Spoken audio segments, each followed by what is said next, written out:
The global spotlight on Israel is undeniable, but its significance goes far beyond geopolitics. We've mapped its past and future, but now, what if we delved into the profound why?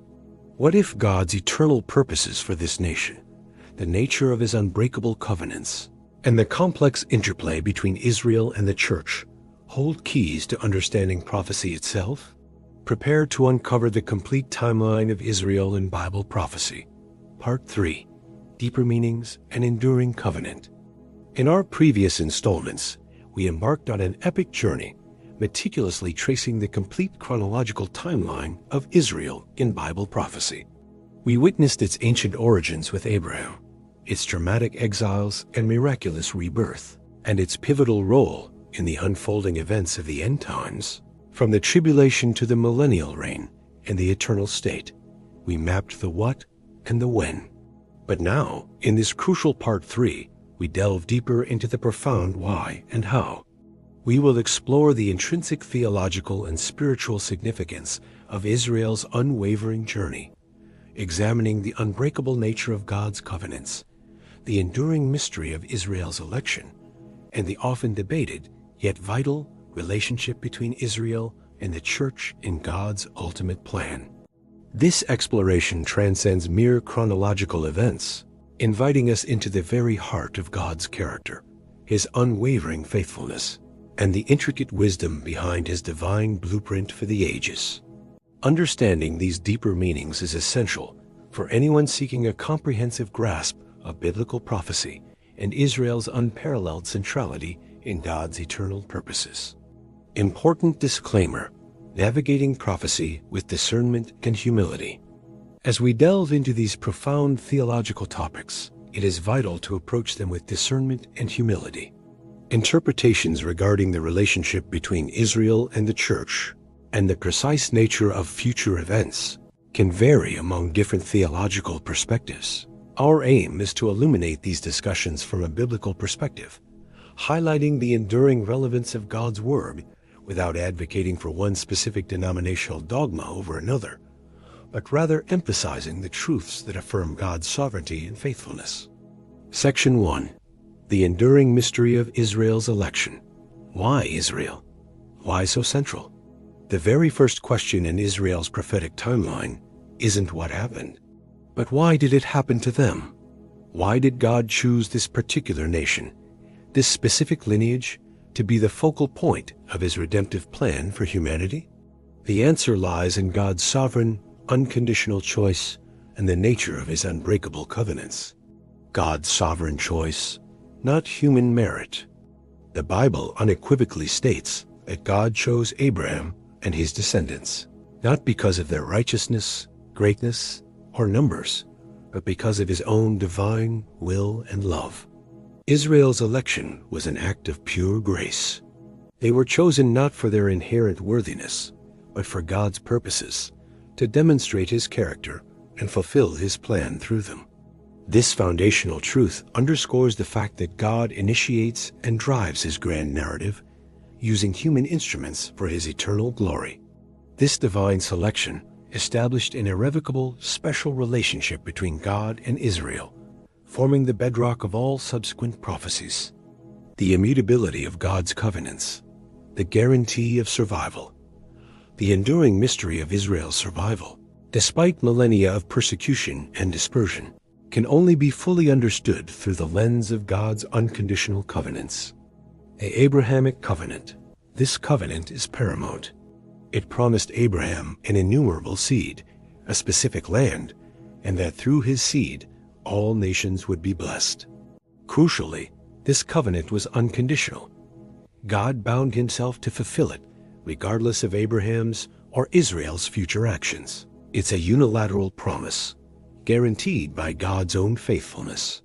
This forms the absolute, unshakable foundation for Israel's future existence and destiny. Its promises for land and descendants underpin all prophetic fulfillments. The Davidic covenant. God promised King David an eternal house, an eternal kingdom, and an eternal throne through his descendants. This covenant, too, is unconditional. Even when David's descendants would sin, God promised not to take his steadfast love from them, securing a perpetual lineage for the Messiah and an everlasting kingdom.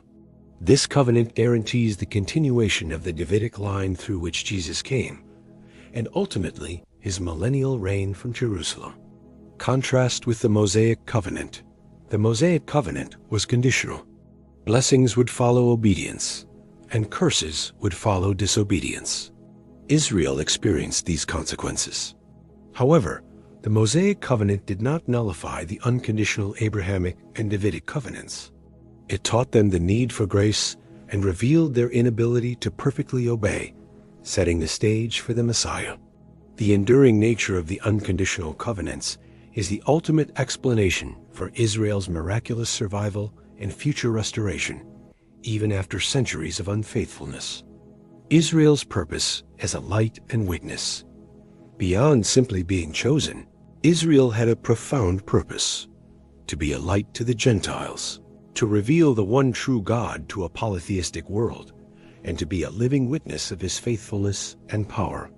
They were the conduit through whom the Messiah, Jesus Christ, would enter the world. Their history, both triumphs and exiles, serves as a living testimony to God's character, his holiness, his justice, his mercy, and his unwavering covenantal love. The mystery of Israel's partial hardening. One of the most profound theological insights into Israel's role comes from the Apostle Paul in Romans 9:11. He grapples with the question of Israel's national rejection of Jesus as Messiah. Paul reveals that Israel's partial hardening, or spiritual blindness, was a temporary, divinely orchestrated act. Purpose of the hardening. His hardening allowed for the fullness of the Gentiles to come into salvation. God used Israel's temporary stumble to extend his grace to the entire world, bringing salvation to non-Jews. Future restoration. Paul unequivocally states that God has not rejected Israel forever, and that all Israel will be saved. This refers to a future national spiritual restoration and conversion of ethnic Israel to Jesus as their Messiah. The olive tree metaphor in Romans 11 vividly illustrates how believing Gentiles are wild branches grafted into the spiritual root, and how the natural branches will eventually be grafted back in. This ensures Israel's unique and continuous place in God's redemptive plan. Section 2. Jerusalem and the Temple Mount. The earth's spiritual epicenter in prophecy, Jerusalem, a city unlike any other, holds an unparalleled position in biblical prophecy, far beyond its geopolitical significance. It is consistently portrayed as the spiritual and geographical epicenter of God's unfolding end times drama and the future capital of his global kingdom. God's chosen city. From ancient times, God declared Jerusalem as the place where he would put his name and chose it as his dwelling place. It is the city where Abraham offered Isaac, where David reigned, where Solomon built the first temple, where Jesus ministered, died, and rose again, and where he will physically return. Its very existence is miraculous, enduring centuries of destruction and conquest. The geopolitical tinderbox. As prophesied in Zechariah 12:3, Jerusalem has become a burdensome stone for all the nations. All who try to move it will injure themselves. This is evident in its unique, contested status today. Its spiritual significance for Jews, Christians, and Muslims makes the Temple Mount the most volatile piece of real estate on earth. Every political decision, every archaeological dig, every prayer can spark international outrage and conflict. This ongoing tension confirms its prophetic role as a global flashpoint. The Temple Mount's future role. The Temple Mount is central to several key future prophecies for Israel. The rebuilt Third Temple. As detailed in Part 2, a future temple is prophesied to be rebuilt in Jerusalem. This will involve the resumption of Jewish sacrifices, a profound spiritual event for many. Its very existence in the end times sets the stage for the Antichrist's ultimate blasphemy. Future battles for Jerusalem. Zechariah 14 foretells a final climactic battle for Jerusalem, where all nations will gather against it. This will be the ultimate siege before the Messiah's return. Capital of the millennial kingdom. Most importantly, Jerusalem is prophesied to be the undisputed capital of Jesus' 1,000-year millennial kingdom. From Jerusalem, God's law will go forth, and the entire world will come there to worship the King. Its transformation from a burdensome stone to the glorious center of God's earthly reign is the ultimate prophetic destiny. Symbol of conflict and redemption, Jerusalem's history is a microcosm of Israel's journey. Periods of glory, devastating destruction, continuous struggle, and ultimate redemption. It is the earthly battleground where spiritual forces clash, and where God's sovereign plan will be fully revealed through divine triumph, culminating in the reign of his Messiah. Section 3. Israel and the Church. Distinct yet intertwined destinies. One of the most complex and often debated areas in biblical prophecy is the relationship between Israel and the Church. Understanding this distinction is crucial for interpreting end times prophecies accurately. Historical relationship. The early church began as a Jewish movement, originating in Jerusalem with Jewish disciples. As the gospel spread, it extended to Gentiles, initially through figures like Peter and Philip, and most significantly through the ministry of Paul, the apostle to the Gentiles. This expansion led to a primarily Gentile church, but the original Jewish roots are undeniable. Theological views on Israel and the Church. Replacement theology. This view, historically prominent in some Christian traditions, posits that the Church has replaced or superseded Israel in God's plan. Proponents argue that God's covenant promises to ethnic Israel are now fulfilled spiritually in the Church, or have been nullified due to Israel's national rejection of Jesus. This view often downplays a distinct future prophetic role for ethnic Israel. Dispensationalism. This view asserts that God has distinct, though sometimes overlapping, plans and covenants for ethnic Israel and the Church. God's promises to Israel are seen as literal, unconditional, and yet to be fully fulfilled in the future. The Church is a separate entity, a mystery revealed through Paul, called to a heavenly destiny. This view is central to the interpretation of a literal tribulation, millennial kingdom, and future for Israel as distinct from the Church. Covenant theology. This perspective emphasizes a fundamental continuity of God's covenant relationship with one people across both Old and New Testaments.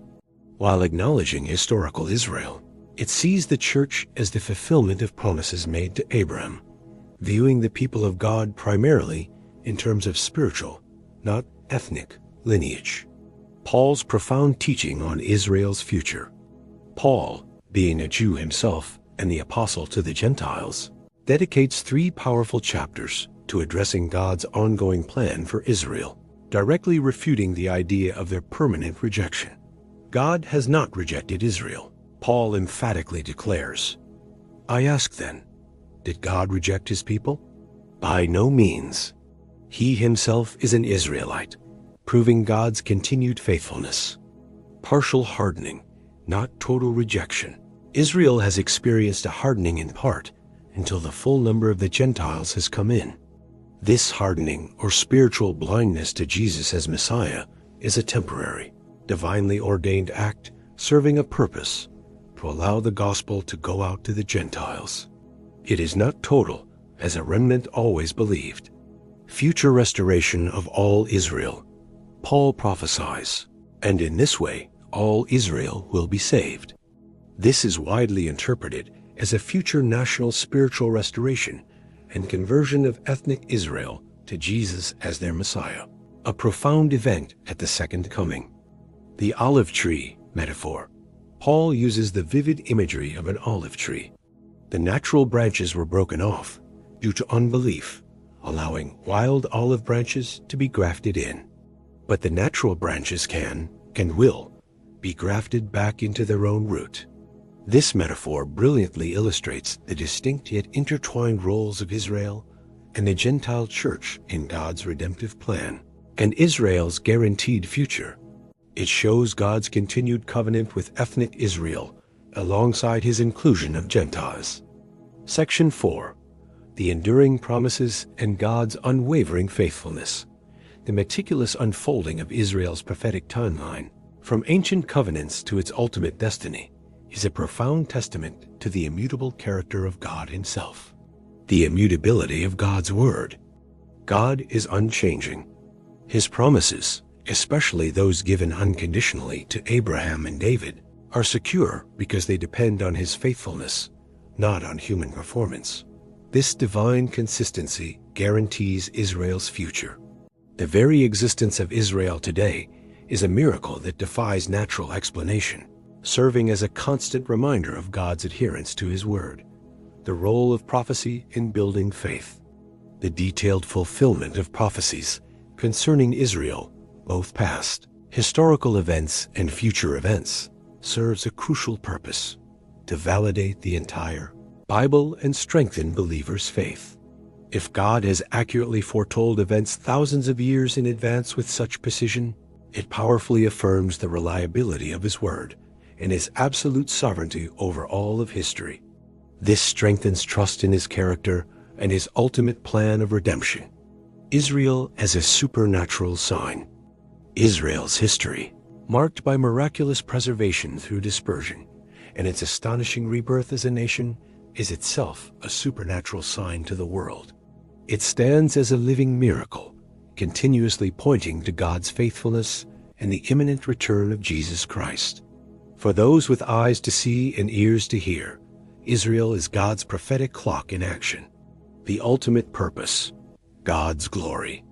All of Israel's timeline, every promise, every struggle, and every triumph culminates in the ultimate glory of God and the establishment of his perfect, eternal kingdom through the Messiah, Jesus Christ. Israel is not just an endpoint. It is a vital part of God's plan to bring himself glory and extend salvation to all humanity. Conclusion. A testament to God's unwavering faithfulness. The complete timeline of Israel in Bible prophecy, from ancient covenant to eternal kingdom, is a profound and intricate masterpiece of divine revelation. Part 3 of our exploration delves into the immutable nature of God's covenants, the enduring mystery of Israel's election, and the complex, yet ultimately harmonious, interplay between Israel and the church in God's grand design. Israel's journey is a singular testament to God's unwavering faithfulness to his promises. It is a call to profound spiritual vigilance, a powerful source of hope, and an urgent reminder of our need to be prepared for the glorious culmination of his eternal purposes. The prophetic clock is indeed ticking, and understanding its intricate mechanisms is key to navigating the future with wisdom, faith, and a deep appreciation for God's incredible, unfolding plan.